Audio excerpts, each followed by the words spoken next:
If you are planning a vacation in Thailand and don't know which island to fly to, this video is definitely for you. Now we will compare the two most popular islands of Thailand to find out where the beaches are better, where the food is tastier, where the accommodation is cheaper, where the best parties are, where the girls are prettier, and much more. Simply put, we will give you information on each of these paradise islands and decide for yourself which one is more suitable for you. Well, let's go!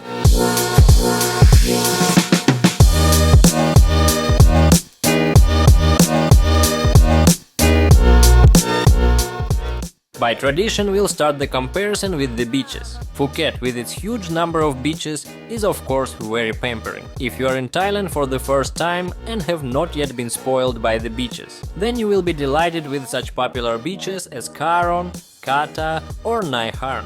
By the way, the last one is our favorite of the popular beaches. The sunsets there are simply incredible, and on Sundays everyone gathers there and plays musical instruments.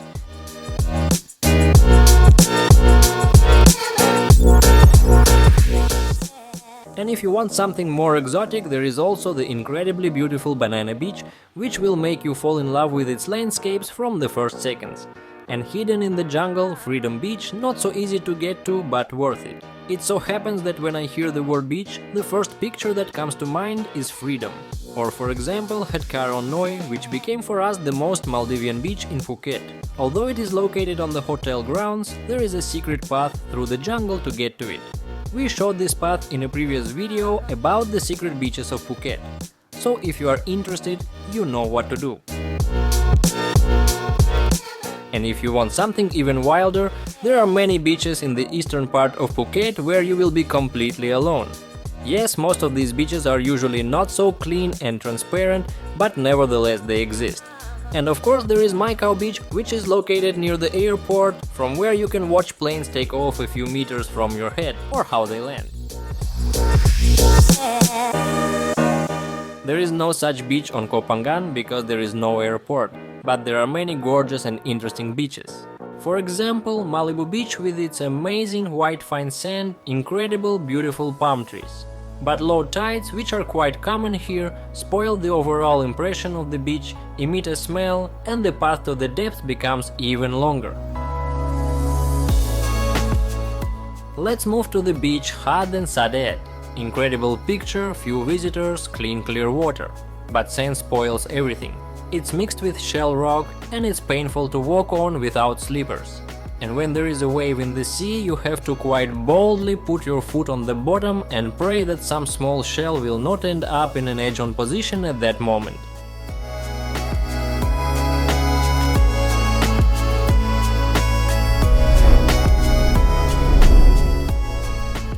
Bottle Beach. After all, there is an ideal beach, soft white sand, gorgeous clear water, wide, uncrowded beach. Exactly what is needed. But getting there is still a challenge. A very steep descent on a dirt road, which I would not recommend doing on a regular bike.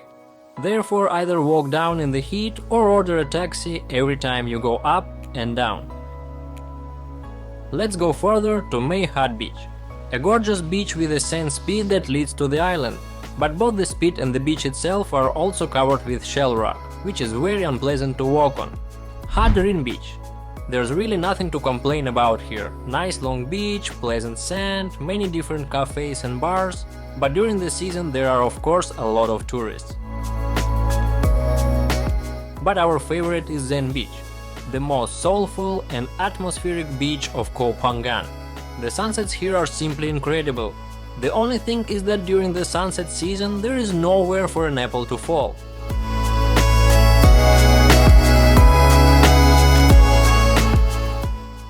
There are also about 4 nudist beaches on the island. Whether this is a plus or a minus, decide for yourself. Although there are no such ones officially in Phuket, you can find unofficial ones. Summarize: because Koh Phangan is smaller, there are also fewer beaches on it, and almost always these beaches have some disadvantages. Shell rock, low tides, shallow water, some smelly, some difficult to get to. Therefore, Phuket earns the first point in this comparison. It is not for nothing that its beaches are constantly in the top 10s of the best beaches in the world. As for housing, if you come to Koh Phangan not on a full moon, housing here is certainly cheaper than in Phuket, and no, it's not about werewolves, although they can also be called that. Every month on the full moon there is a party on the beach which attracts, according to conservative estimates, about 30,000 people. And as you understand, on these dates, housing prices skyrocket. Therefore, it is better to book in advance or simply arrive at a different time. Condominiums are not popular on the island, as in Phuket, so there are mainly hotels, houses, villas or apartments from private owners. Also, there are a lot of hostels. We rented this studio house for 970 baht per day. Pleasant, well-groomed area, quiet, beautiful, and a cool guard dog, whom we miss very much.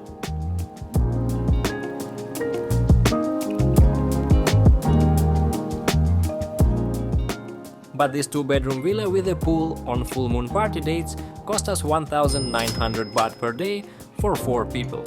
And then I realized that in Phuket it would be very difficult to find something similar for this budget. There is much more choice in Phuket because the island itself is larger, but the price tag is of course higher. If you do not take into account annual contracts, then for 1,000 baht per day in Phuket you will be offered various hotels or apartments in a condo. In general, if you want to inexpensively rent a separate house and enjoy yourself by the pool, Koh Phangan is your choice. Therefore, the point goes to him.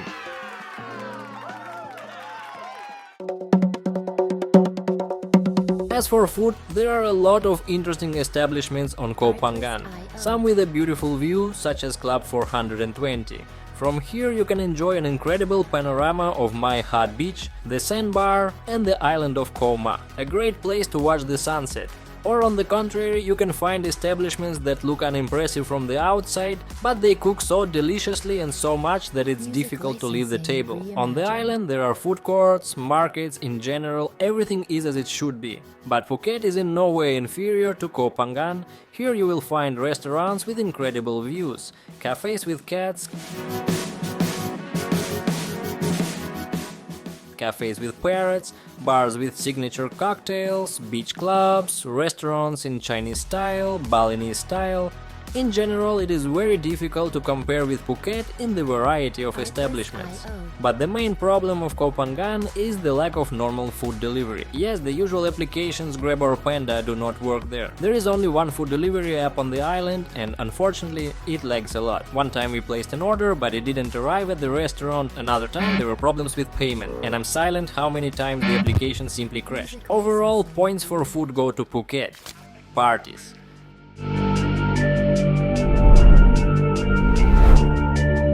This is where it will be very difficult to compete with Phangan. Yes, there are parties in Phuket too. There is Bangla Road with a large number of clubs, there are various beach clubs, but Koh Phangan has a real cult of parties. This is what most people come to this island for. The full moon party alone is worth it. A large-scale open-air party that attracts thousands of tourists from all over the world.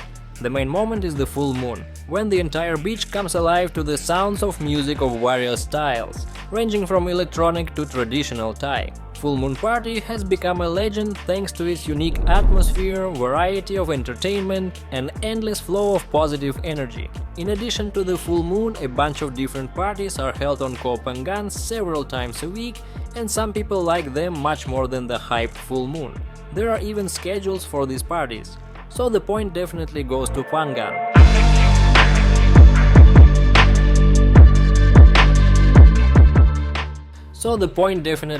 Koh Phangan.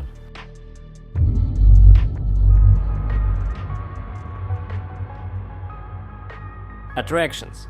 The most difficult point because the assessment will be extremely subjective. It will be very difficult to make a choice, but we will try. 4 hours is not enough for me to show all the sights of Phuket. After all, there are such popular places as Big Buddha. And if you haven't been to the Big Buddha, you haven't been to Phuket. Or the southernmost point of Phuket, Cape Promptep, old town with its unique architecture in the Sino-Portuguese style. The largest and most popular temple complex in Phuket is Wat Chalong. And also incredibly beautiful non-tourist places, such as Cape Krating, a place where I am ready to return again and again. or this unusual waterfall which was sculpted by the hands of one very painstaking Thai, or an abandoned Thai villa on a mountain with an incredible view of the island and the airport runway which is within arm's reach.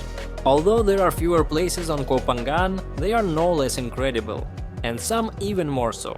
It's worth coming here just for Bottle Beach viewpoint. Yes, to climb it you will have to go through a difficult path through the jungle, but the views that open from this point are worth it and even more. I sat here for about 2 hours, just sat and enjoyed the view, the pleasant refreshing wind, and got to know the local Thai guys. In general, I am completely lost here.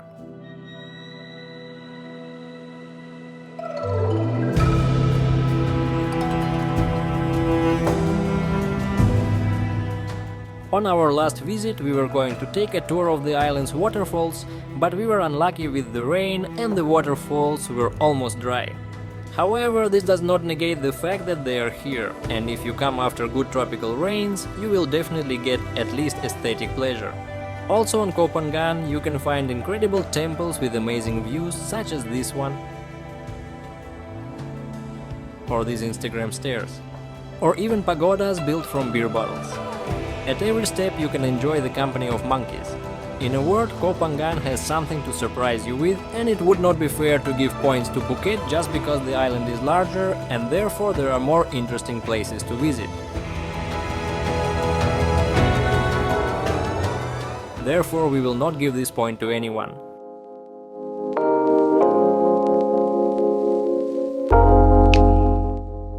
We will talk about tourism during the high season. In the low season, it is comfortable on both islands.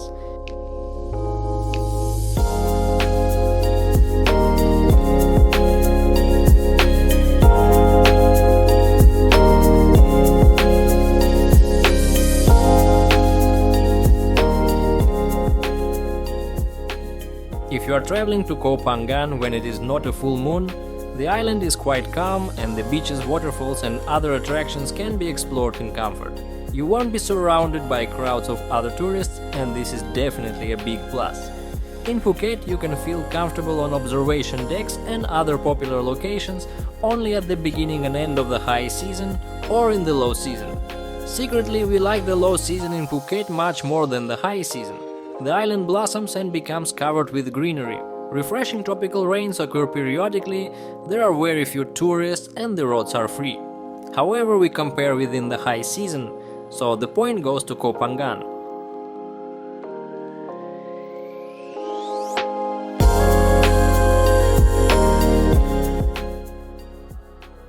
This is difficult on Koh Phangan because all entertainment is limited to parties and attractions, and you won't find shopping centers, water parks, cinemas and the like on Koh Phangan, if only some small local ones.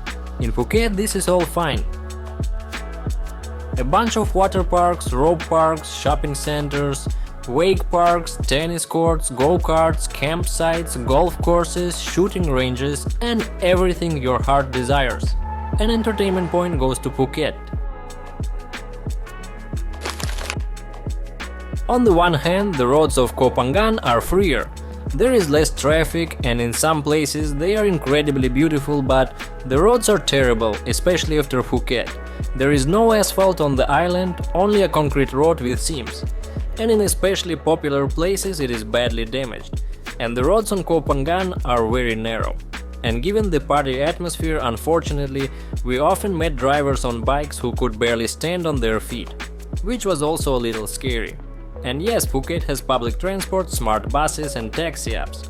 On Koh Phangan these apps don't work, just like food delivery, so you have to catch a taxi right on the road and then haggle with the taxi driver for another hour, because they will give price tags depending on what you look like. As for renting vehicles, the prices do not differ much, at least if we talk about daily rentals. We usually travel from Phuket to Koh Phangan by bike or car. And yes, I highly recommend that you repeat this route at least once. The road is not long, 4-6 hours, and the views are incredibly picturesque, especially the Phang province. This is the most beautiful road we have ever driven on.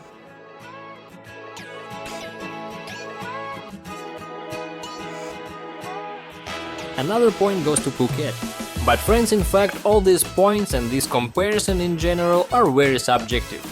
How many people, so many opinions, some will agree with us, others will not, but I just hope that we were able to give you a general understanding of what Phangan is and what Phuket is and how they differ, so that you can look and understand which vacation is best for you. Especially for you, we have prepared guides for each of these islands, which brings together the most interesting sites, unusual cafes and restaurants, beaches and much more interesting things. So if you like this video, you can support our channel by purchasing one of them. This will help our channel develop and make high quality and useful videos for you even more often, and you will enjoy your well-deserved time. That's all for today, see you in the next video.